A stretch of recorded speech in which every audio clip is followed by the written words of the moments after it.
Attention. It's time to register for Ellucian Live 2024, April 7th through 10th in San Antonio, Texas. Illuminate, innovate, inspire, explore higher education's greatest opportunities with future-ready ideas, solutions, and best practices designed to drive transformation. Register now at elive.ellucian.com. This conference is going to be epic. By now, you've heard me talk about Insights EDU in Phoenix, Arizona, February 20 through 22nd. Here's why I think you should join us at the Insights EDU conference. It's one of the few conferences focused on helping schools serve today's online and non-traditional students. If you're concerned at all about where your enrollments are going to come from in 2024 and beyond, and you should be concerned, you need to be at this conference. Register now at insightsedu.com and use promo code EdUp to save $50. Prepare to be astonished.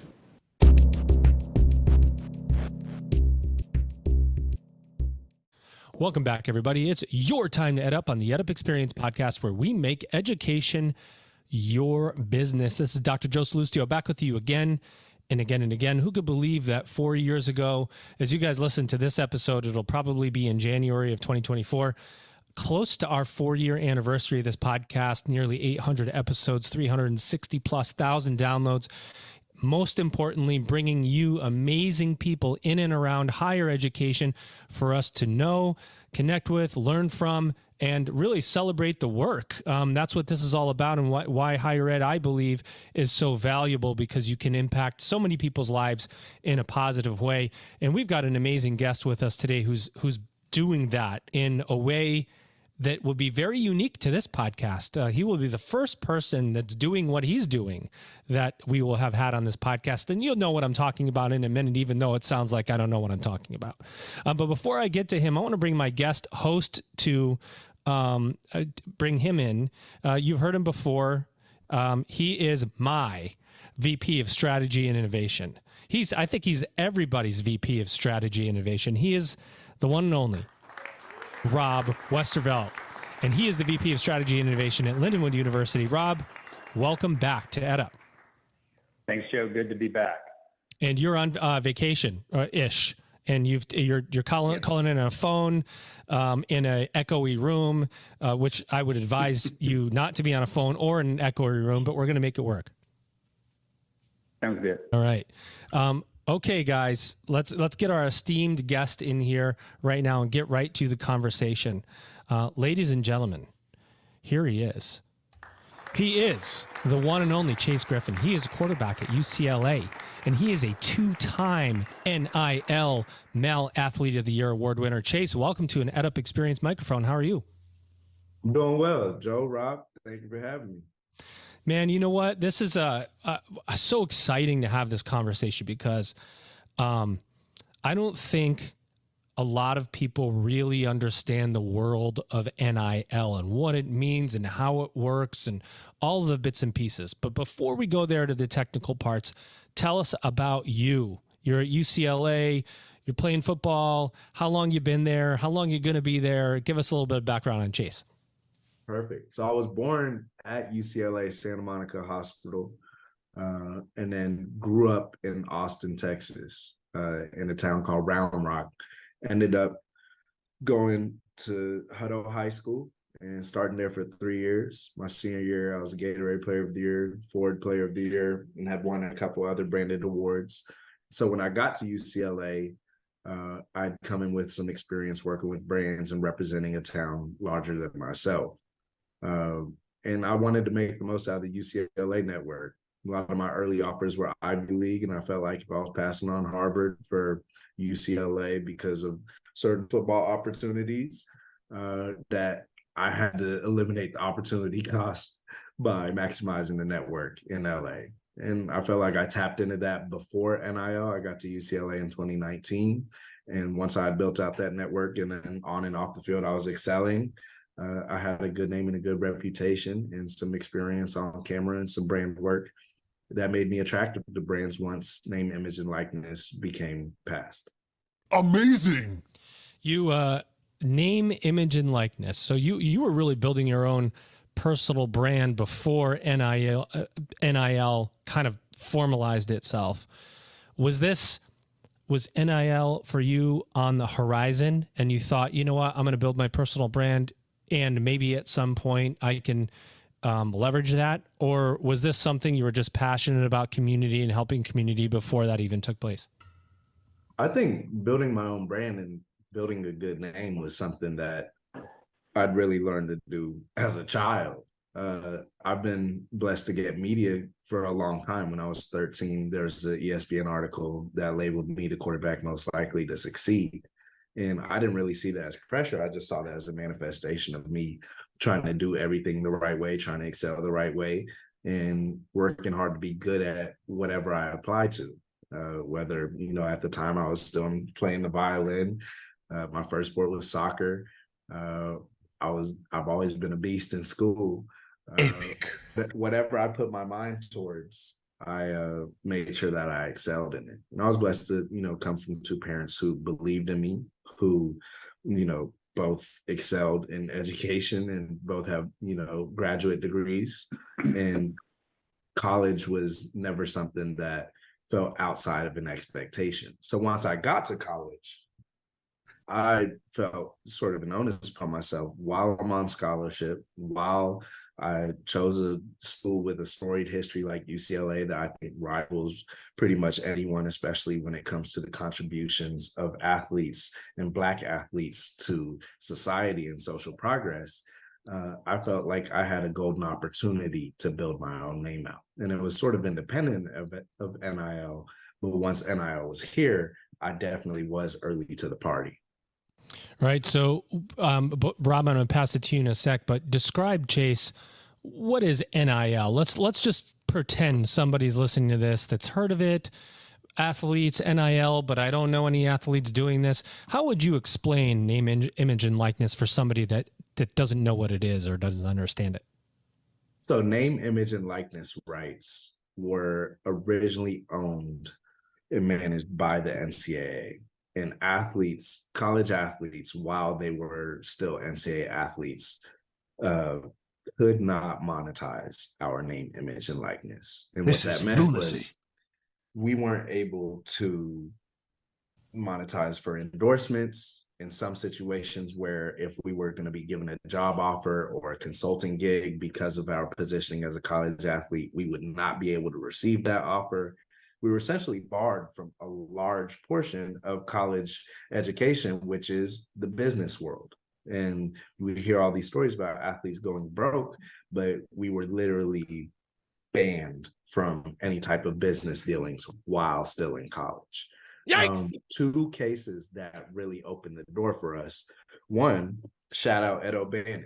He sued EA Sports for utilizing his name, image, and likeness in a game without fair compensation.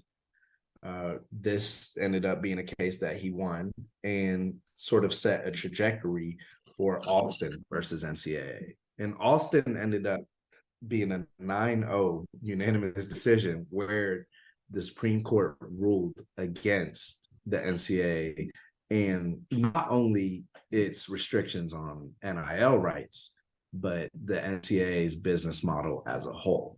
And now there's a couple of cases today that are still in formation right now and are leaning towards the athlete side that are looking at Alston as precedent.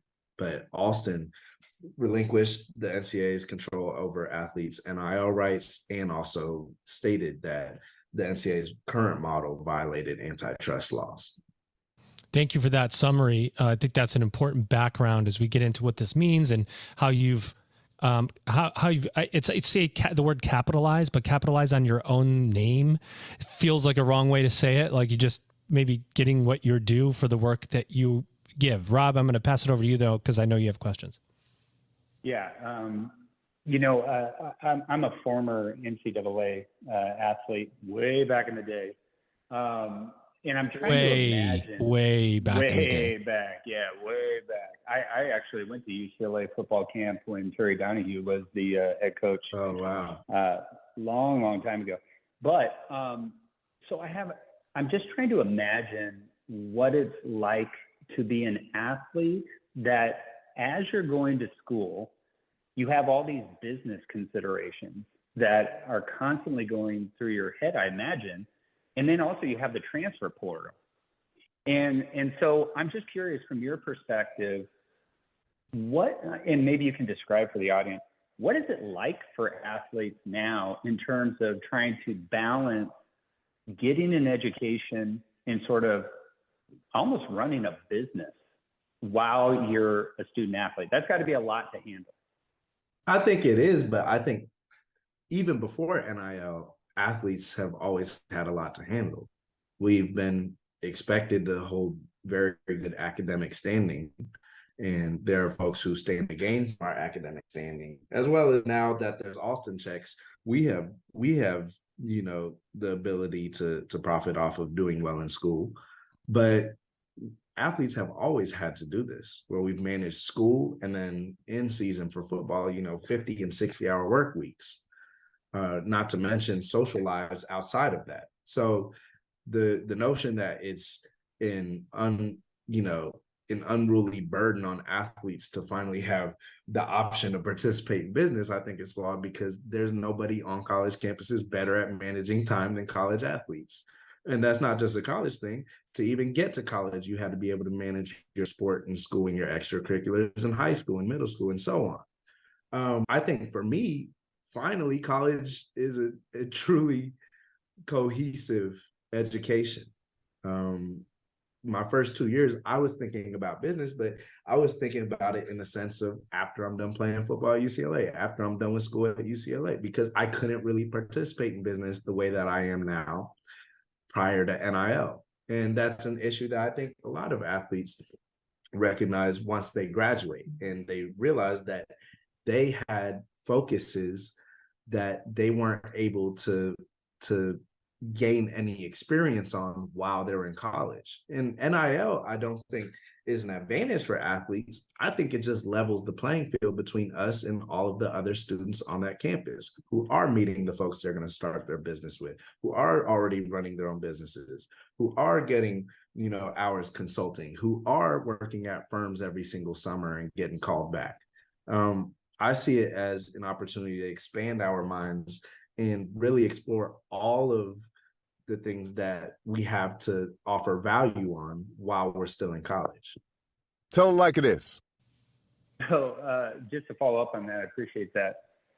So I'm trying to imagine, maybe you can help others listening to imagine with, you know, things have changed pretty radically. I mean, look at what's happened with the Pac-12 and in college sports, especially at the FCS, you know, Power 5 level, it's really become more business focused. And I'm just curious from your perspective, with NIL and with the transfer portal, do fans see athletes different in the sense that it used to be if you were going to travel to or transfer, let's say, to another Division I school, you'd have to sit out a year. There was almost a penalty or an incentive for you to stay at your school. And now you can freely kind of move about, and you can get these offers, you know, not just a full ride scholarship, but business offers. Do fans start seeing athletes differently? Like, oh, that guy, he's out of here because he's going to get a killer NIL deal at a competing school. Those dynamics seem kind of new. Can you talk about that a little bit? Well, I think they're only new for athletes.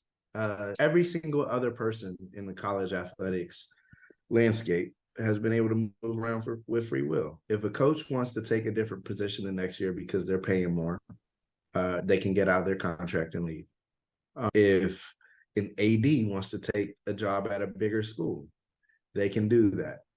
I think the notion that because athletes are in college or in between 18 and 22, that they don't have the ability to choose what's best for themselves comes from the same paternalistic view that led to the NCAA even forming in the first place and becoming exploitive of its major talent source. So when I think of the transfer portal, I look at it as a way for athletes and a way for students to get to the school and get to the opportunity that is best for them and their family.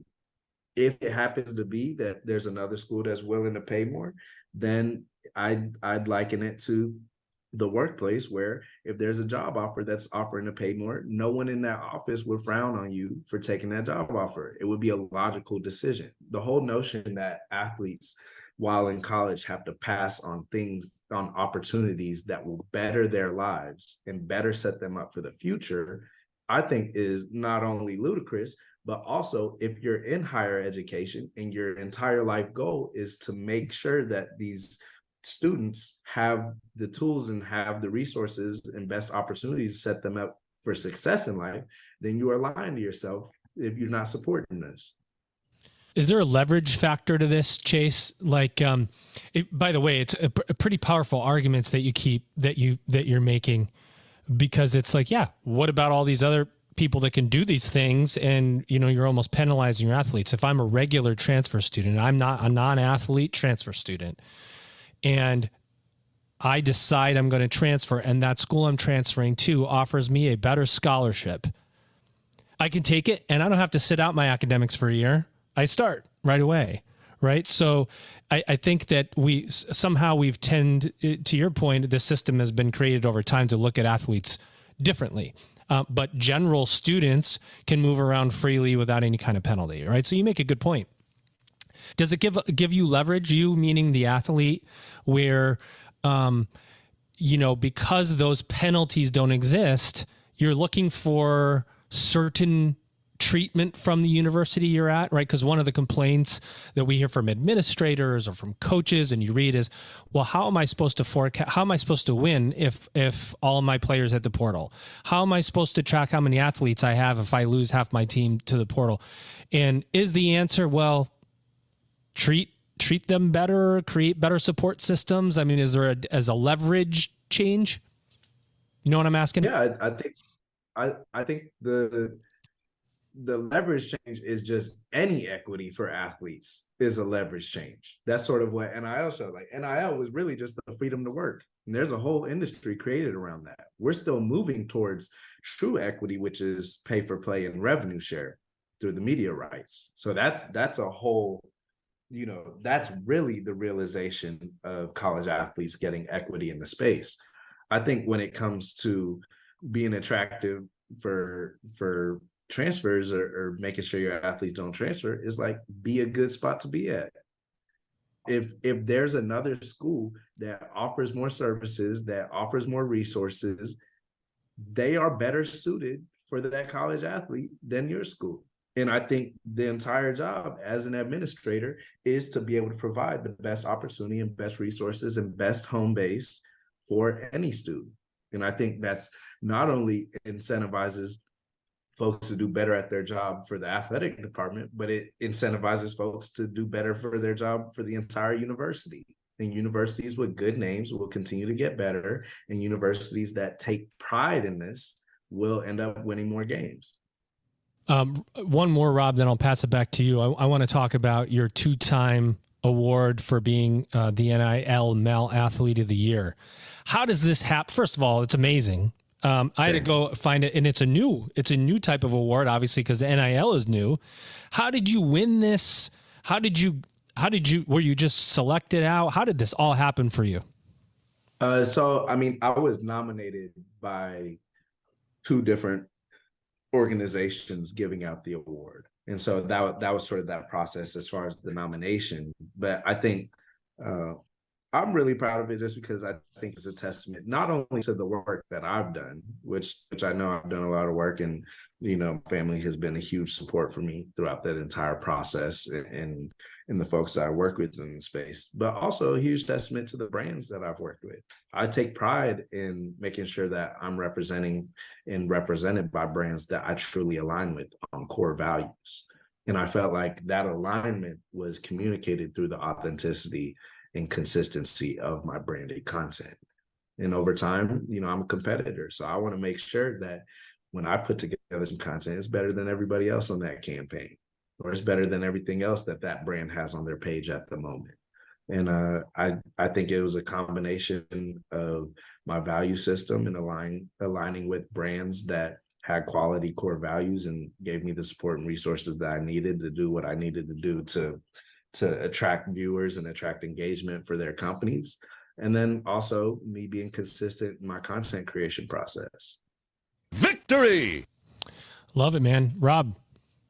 Yeah, I'm really curious from your perspective, what do you see as the future of amateur sports in college?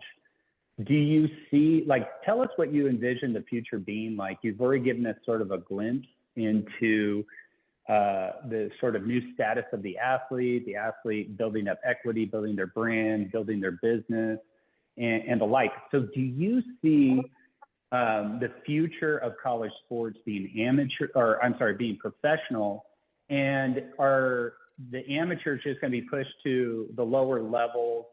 And do you envision sort of a haves and have-nots? Let me give you an example. Let's say an FCS player gets really good and performs well in the FCS, and then they just jump into the portal, and then they just go to a higher level organization. Do you see this sort of bifurcation starting to happen in the future, where there will just be professional college sports and then amateur college sports, or do you think the whole thing will get professionalized? I think in really when it comes to revenue share, which I think is the biggest catalyst in all of this, and is really all the question comes down to, which athletes are getting paid, where are they getting paid from, and how much are they getting paid? We have to look at the House case, and we have to look at the Johnson case. The Alston was basically the end of the NCAA as we know it. But House is deciding the amounts and process, and Johnson's deciding employee status or not. And I think there's a lot of ways to go about it. I'm really focusing on Power 5, Division 1, and revenue generating sports. Those are the ones that are going to set the model for the rest. I think the NCAA released their first take on everything, sort of conceding that revenue share will be here sooner than later. And it was a good first start, but we need to start being more bullish on it. I think that athletes will get paid from revenue generating sports. Let's take football, for example. They will be paid a certain percentage of the media rights. Now, whether it's through employee status, through a third party, whether it's through a union, I think the most simple way is to pay athletes the same way that they've always been paid, through stipend checks. We're already paid our stipend checks every single month. During season, we're paid per diems directly through the school. We're paid Alston checks 3 times a year directly through the school. There's no reason why we can't just juice up the amount in the checks with adding money from the media revenue share. So as far as the process of actually being paid, I think it can be rather simple. Now, you ask a good question as far as haves and have-nots. A lot of detractors of revenue share are bringing up Title IX, but I think anything that pays attention to increasing equity for athletes only serves the benefit and revamp Title IX. And Baker actually alluded to this in the letter that the NCAA put out a few weeks ago. But I think it'll look like revenue generating sports will be paid directly off the revenue share. And then similar to now, other sports outside of that will have a class of their own. So do you think, I think last I looked, there was something like only 20 colleges in the country that actually makes money that has football. Given what you described, do you envision that there's just going to be fewer colleges that are going to, you're going to see football programs just closing left and right because they're just not going to be competitive given sort of where things are going? No, because I think by conference, schools are pretty much alike. I think for the teams that are actually playing each other, they are, they will be able to compete because they'll be in a similar status. We're not asking the schools that can pay out their athletes $90,000 a year to compete, in 10-game conferences against 10 teams that can't pay their athletes $5,000 apiece based off media revenue. The thing about the media revenue and the amount that the schools have to spend is already the precedent. That's already happening. There are some schools that are playing other schools right now, and their budgets look almost like reciprocals. So that's already the reality. As far as an FCS player, the example you gave, an FCS player playing so well that they get picked up by another school, that happens every single year now. Revenue share has nothing to do with that. It all just comes down to a bigger stage and better opportunity to get to the next level. And if an athlete is performing well at their level, they're going to have their choice to do that. So I don't think revenue share has a way of accelerating those issues. The money is already there. The money is already being spent. Now it's just about reallocating a larger portion of that directly to the athletes' pockets. Are you kidding me? No, I'm not. For a third straight year, the EdUp Experience will be recording live at Illusion Live 2024 this year in San Antonio, Texas, April 7th through the 10th. Illuminate, innovate, and inspire. That's the framework for the conference. Leaders from institutions around the world will converge at Illusion Live 2024 to discover game-changing technology, share industry insights, and build powerful connections. It's time to explore higher education's greatest opportunities with future-ready ideas, solutions, and best practices designed to drive transformation. You can register now at elive.illusion.com. Epic. Oh, yeah. You've heard me talk about the Insights EDU conference. Well, let me tell you 3 reasons why I think everyone listening should join us in Phoenix, Arizona on February 20 through 22nd for Insights EDU. 1, it's one of the few conferences focused on helping schools serve today's online and non-traditional students. 2, you can expect a mix of speakers you won't hear anywhere else, including higher ed leaders from Google, LinkedIn, Adobe, and more. And reason 3, Insights EDU has an agenda packed with sessions discussing the latest trends in higher ed leadership, marketing, and enrollment management. Register now at insightsedu.com and use promo code EdUp to save $50 off your registration. Oh, yeah. Yeah, there's almost reality when you bring this to reality. I mean, I hate to say this, but there's in every area in life there's have and have-nots. Not that that's the way it's supposed to be, but there's an NBA, the G League, and whoever's playing in the G League isn't making as much as LeBron makes, and that's just because right? Because LeBron's an elite athlete and basketball player, and does the elite athlete get picked up and moved from a G League to the NBA? It happens all the time, right? You get a weak contract or you move on. So that can, and that you're right, whether the money outside of the money and media rights, that may have been happening anyway, right? If I have an incredible season and I'm FCS and I want to transfer to UCLA because I'm going to become the starting linebacker, I probably would do that, especially if I'm getting a full scholarship. So, but it is, when it comes down to it, it's always about the green. And there's a business, a big money business. This is not small change we're talking about here with particularly with Power 5.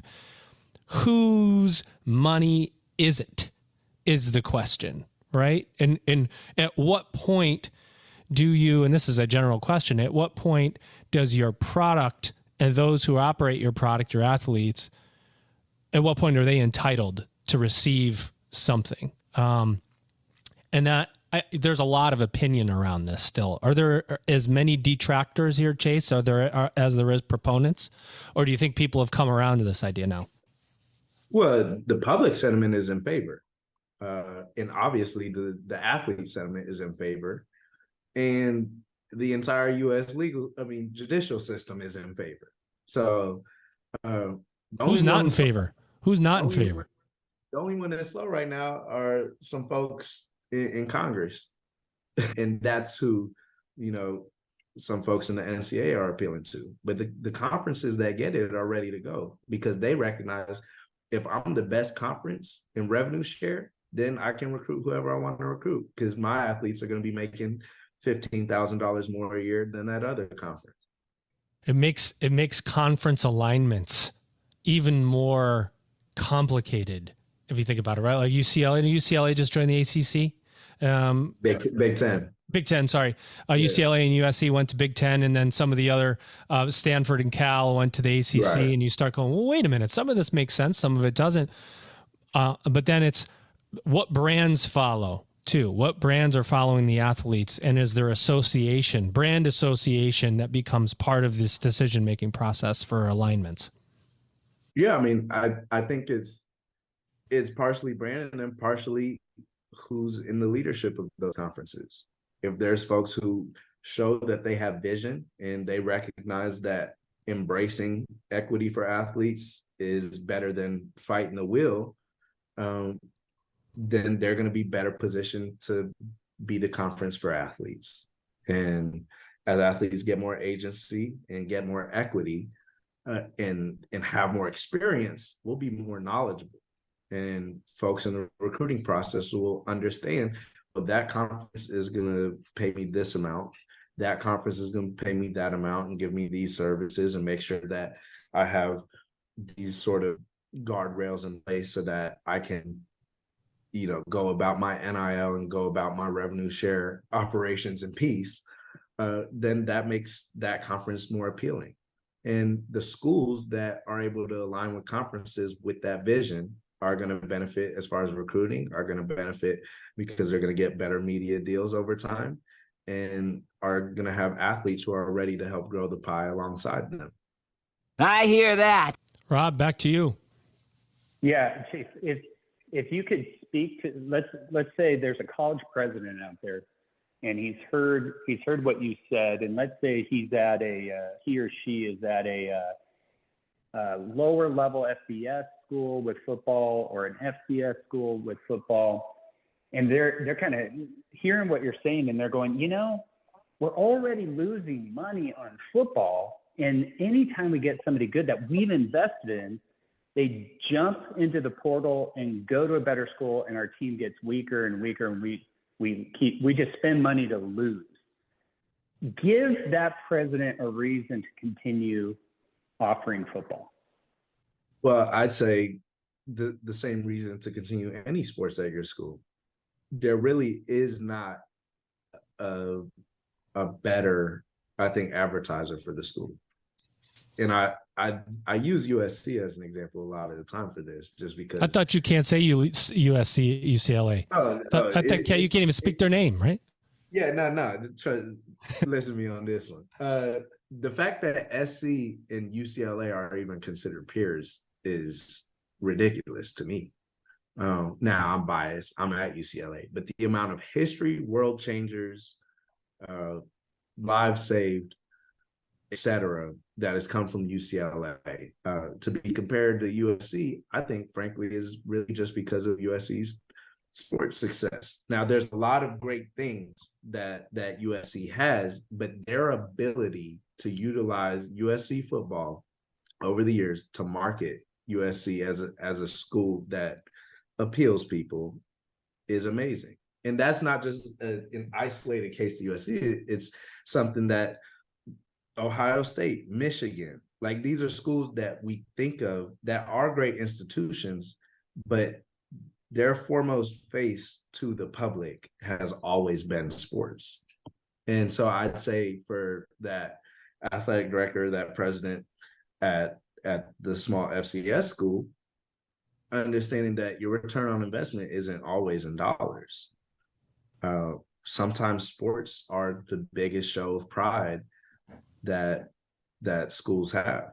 Not even if you have a great alum who goes on to do great things, not everything that they do has that school's patch on it, or they're not introduced in their title as I went to so-and-so school, this is why I'm this. Sports are really unique in that it is complete advertising and marketing for your school the entire time. Every single game, every single stadium, every single place that they go, they are primary representatives of that institution. Really interesting. What go back, Chase, take a step back for us. You said you were really early to the game in NIL. How did you just wake up one morning and go, you know what? I think I'm going to get in the game here. And so that's the first part of the question. What triggered you to go, okay, I need to look at this like a business now, right away? Well, I think I always looked at business with a forward-thinking sense. And when I heard I could do it while I'm still in college, I was like, man, there's a dream date. And I was also blessed with the opportunity of working with the Degree Breaking Limits team very early on, I think within the first month of NIL. I didn't really know how my NIL was going to go, but I knew I was coming off of being I had the highest pass rating in the Pac-12, and I was coming off of graduating with my undergrad in 2 years, and I had built up a good LinkedIn and Instagram following. So I knew I had some good tools that would be attractive to brands, and I wanted to make sure I was ready. But when Rob Master, who was at Unilever at the time, reached out to me and asked if I'd submit my name for the Degree Breaking Limits team, I was like, this is something I want to be part of. And it was groundbreaking, because of the timing. It was right after July 1st that they got to it. But it was also groundbreaking because we generated 1 billion hits. It was a public case study by a number one brand that NIL and investing in it works. Not in the PR sense, not in the goodwill sense. It works as marketing by any type of analysis. And so being part of that gave me a good experience with NIL. I did well with my piece in it. And it proved to brands that I'd work with in the future that I could be part of campaigns that generate ROI for them. When you think about this from an athlete's perspective, I'm sitting next to you, I'm at UCLA, I'm on the football team. I don't have an NIL presence. Maybe I could get one, but it seems really intimidating because Chase is right next to me and he's got 50 brands calling him. How do I even do this? Like, how do I get started? Am I going to make any money? Is it a fool's errand for me if I'm not getting people knocking at my door? I think the first thing to recognize about NIL is the name, image, and likeness. It's extremely personal. The brands that I do, if we're not similar in personality, are not going to be the brands that you do. Or shouldn't be, because then they will be inauthentic to you. I would pursue brands that are brands that you align with, not only in core value, but are actually representative of your consumer habits. When I talk to athletes, primarily my teammates who ask me what they should do as a first step, I ask them about their hobbies. Like, what outside sport are you interested in? Or what about sport are you interested in? What about you do you really identify? Because those will be the brands that when you speak to them, you can authentically say why you fit their criteria to be a representative. And then you'll also make sure that you create good content, because it'll be something that you care about. And it'll be something that over time, you'll be consistent with your content. So authenticity is huge for me. And when you ask somebody that question, sometimes they recognize I haven't even identified my core values. I haven't even really looked at myself outside the scope of playing sports. And so sometimes that's a wake up right there. Like, I got to even figure out what I'm about before I can say what I want to represent. And Rob, I'll kick it to you just a sec, but I gotta get all these out, man, because I got a lot of questions. Are the brands coming to you, Chase? And if I'm not you, am I going to get the brand? Am I going to the brand saying, hey man, I'm sitting here, you should look at me, and here's how many followers I have or what I can do for you? Is it different? Is it, because you got to build yourself first? I'd say as far as the major brands, a lot of the folks who are being reached out to, it's pretty inbound. And that's because they've either established themselves in the brand space, or they're signed to an agent or signed to some type of manager that's able to be a point person for these brands. So for me, it's primarily inbound. And it sort of has been from the jump, just because I was blessed with the opportunities that I had early. But for someone who's just starting out, and if they're not signed or they don't have a large following, I'd say focus on that first, just to make yourself attractive to brands in the first place. Like, if there's a brand that you identify you want to work with, and say they're in the hiking space, start doing hiking videos. Start building up a base and saying, look, every single time I post something about hiking, it gets 1,000 likes, 50 comments. The people who follow me will check in for what I say about hiking. And then boom, once you reach out to REI or whatever, like a brand like that, then you can credibly say, look, I would be a better marketer than you currently have right now in the college athlete space. So it's like a senior living community reaching out to you. Probably going to turn that one down. I don't know. I'm old for college now. I don't think so, my friend. That might be perfect. Rob. Yeah, Chase, what could you tell us about your highest high with NIL and your lowest low with NIL? And do you ever, when you're in like the fourth quarter and you're like, oh my gosh, if we lose this game, this is going to hurt my business, do you ever have those kinds of feelings? So I'm sort of a person who tries to stay away from highest highs and lowest lows, period. I think sort of in my nature, I'm even killed. And I think that's been something that's not just helped me through the NIL process, but it's just helped me through life. Like even getting to UCLA, there was a long road there. I think for me, anytime I work with a brand that I really believe in and I really like, either as a consumer or just talking to them and hearing their mission, that makes it really fun for me. I have a lot of autonomy over my creation process. So because of that, when I have passion with it as well and really believe in the brand that I'm advertising, I try to be as meticulous as possible.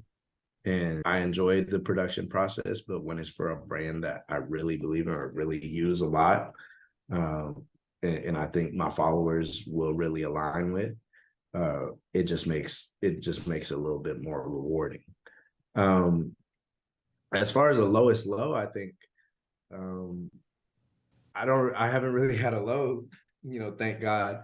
But the time in between deals, you have to make sure that you're staying just as consistent as you would if you had 3 deals that week.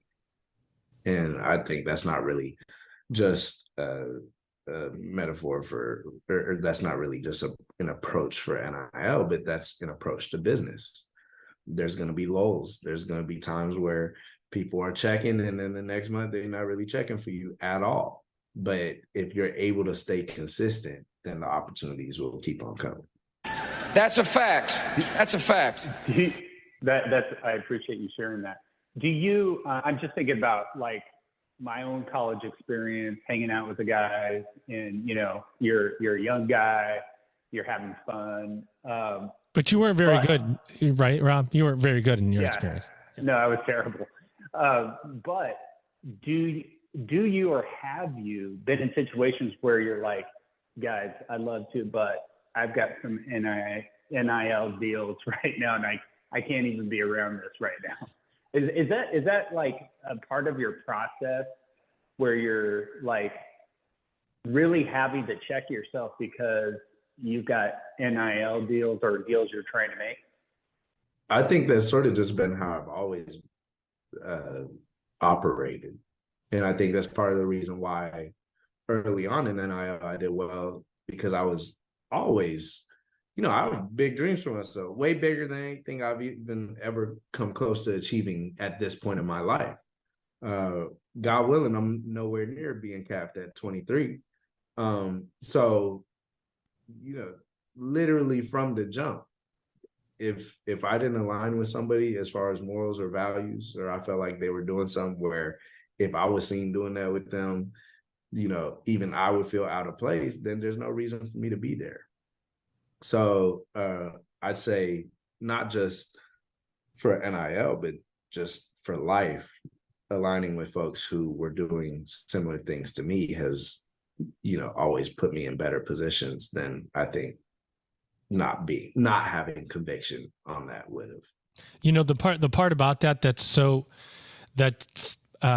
really mature of you, but maybe not of everyone else is, if, and I surely won't bring up my college experience, but I was certainly in situations where if I had a brand associated with me, I shouldn't have been in that situation, right? Where, I've gone out or, maybe I had too many drinks when I shouldn't have. And it's like, oh, wow. So maybe the question is, are you looking at it through the lens of the brand as you're going throughout your day? Or is that too much pressure? And you say, I'm living Chase's life, and that's who's going to be with me is going to be with me. I'd say I told myself to a higher standard than any brand could. And the beauty of NIL is about you. So and for me, I work with brands that I align with in core values. So I don't even really have to see it from their side. By seeing it from my angle, I'm already doing what I need to do for them. And but the brands I work with, I think, care about the talent they work with, but nobody, cares about me like I do. And if there's a situation I shouldn't be in, or there's something I shouldn't be doing, I'm not going to do it because I care about myself in a way where I want to protect myself from certain situations. And so I think when you align with brands that you truly share core values with, the way you operate would be the same way that brand would operate in that situation. There's Rob, there's this you at 23, maybe I was starting to get there, but way more mature than I would have been in college, right? Running a business, you're running yourself as a business and capitalizing.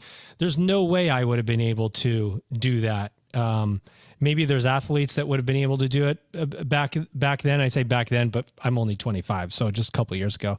But but that wasn't just self-management. Managing myself in college was hard enough, and I wasn't an athlete. And you think of how much harder that has to be, and you think about the pressure that's there, Rob. But there's a maturity factor. If you're managing yourself in your business, it seems to prepare you for life, perhaps. Yeah. And part of my question was really around. I'm imagining the times when you're with your guys, you're just playing video games, and you guys now you live in a different world where everybody has a cell phone and people can take a clip of you and put it into a different context, let's say, and maybe you're even in a room with people you kind of know but don't know really that well, and so I was just curious, like I'm imagining it would add another level of I don't know, alertness or concern. And are you ever in a situation where you're like, all right, guys, let's not have any phones in here, no videoing anything. Let's just relax and have a good time or something like that. Does that ever occur? I definitely think so. I mean, the way I operate, like I always try to live as clean a life as possible. But I will say this, now that you say that, my friends have, especially the ones who understand what my goals are, have always taken precautions whenever I'm around. Where maybe if they were doing something and they're like, "Oh, Chase is pulling up," they're gonna stop doing that like an hour before I pull up. So I do really appreciate it when my friends do it, because it shows a care for what I'm about and what I'm doing. So now that you say that, it definitely does come up where if you live your life a certain way and you have certain things going on, the folks that care about you will make sure that they're not trying to ruin whatever you have going on whenever you're there. That's cool, man. Thanks. Go ahead, Rob. No, I'm good. I appreciate that. And yeah, it sounds like you, what's been really key for you is having a good sense of who you are, like you said, your core values and the values of those people you associate with, and that they even have clarity, which I think is amazing. That, like you were saying, your friends know what your goals are. Like, and I think when I was your age, one, I didn't have goals. and two, certainly my friends didn't know anything about it. so it's very commendable. Chase, I want to give you, as we end these episodes, we like to open mic for our guest to say anything you want to say. And your audience, like we said at the beginning of this episode, when Rob gave you that scenario, that think about the college president that's on listening to this, that is exactly who could be listening right now. Presidents, chancellors, VPs of whatever in higher ed. Say what you want to say about NIL, about Chase Griffin. You get an open mic, man, to close us out. I came on this podcast today. I really enjoy talking with folks who get in front of the higher ed community, just because on my father's side, my great grandmother, my great grandfather, my great great grandfather, my great great grandmother were all principals and teachers at Yates High School. That is amazing. My mother is a teacher, and the best teacher in the world, a teacher by heart. I would not be where I am today without my commitment and my expectations surrounding academia. I really hope that every single person listening here remembers why they got into this world. It is to serve the students and provide them with the resources and opportunities for them to be the best, most high-functioning members of our society going forward. College athletes are not excluded from your general body of students. And as regulations pass, we're joining more and more alongside the rest of that student body. When it comes to college athlete equity in the space, this is the best opportunity, the best era for college athletes since the creation of college athletics in the first place.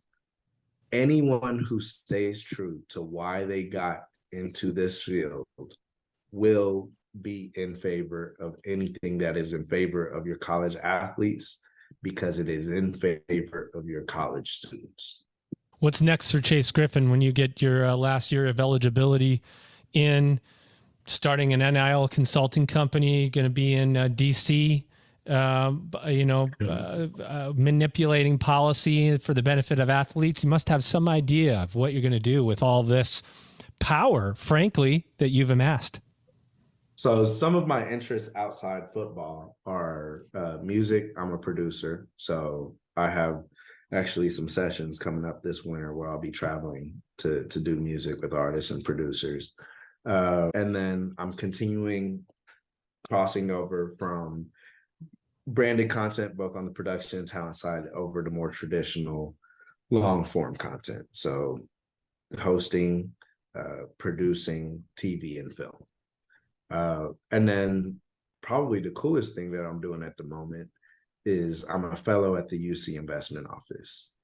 And there I'm learning firsthand how to run an institutional fund. And the folks there have been amazing. The CIO there truly believes in me. And anytime you find someone who's willing to invest time in knowledge into you at a young age, I've been taught to continue pursuing that. So that's a huge priority on my list. Well, we'll be watching, my friend. What an honor to have you on this podcast, and you bring the perspective of a student athlete to so many of us that deal with student athletes on a daily basis, and remind us why student athletes are student athletes and how they should be able to benefit in your opinion. And I think it's an opinion that many, many of us share. So thank you so much. Ladies and gentlemen, he is an amazing man. He's Chase Griffin. He is quarterback at UCLA, and he is a two-time winner of NIL Male Athlete of the Year. Chase, thanks for coming on, man. We hope you had a good time while you got to talk. I had fun. Thank you so much, Joe. Thank you so much, Rob. Have a blessed holidays. You do the same. You too. Thank you, Chase. Ladies and gentlemen, you've just EdUp'd. Attention. It's time to register for Lucian Live 2024, April 7th through 10th in San Antonio, Texas. Illuminate, innovate, Inspire. Explore higher education's greatest opportunities with future-ready ideas, solutions, and best practices designed to drive transformation. Register now at elive.ellucian.com. This conference is going to be Epic. Hey there, higher ed leaders. Are you thinking about joining the EdUp Experience podcast at Insights EDU on February 20th through 22nd in Phoenix, Arizona? 100%. I thought so. This is the go-to event for higher education marketing and enrollment management. At Insights EDU, you'll gain cutting-edge insights from industry experts, including speakers from companies like Google, LinkedIn, Adobe, Salesforce, and more. Become the transformational leader your campus needs by participating in discussions on important topics like online student demands and preferences, increasing affordability and accessibility, branding, measuring marketing performance, and much more. Insights EDU is the conference you need to attend in 2024. Register now at insightsedu.com and use the code EdUp to save $50 off your registration.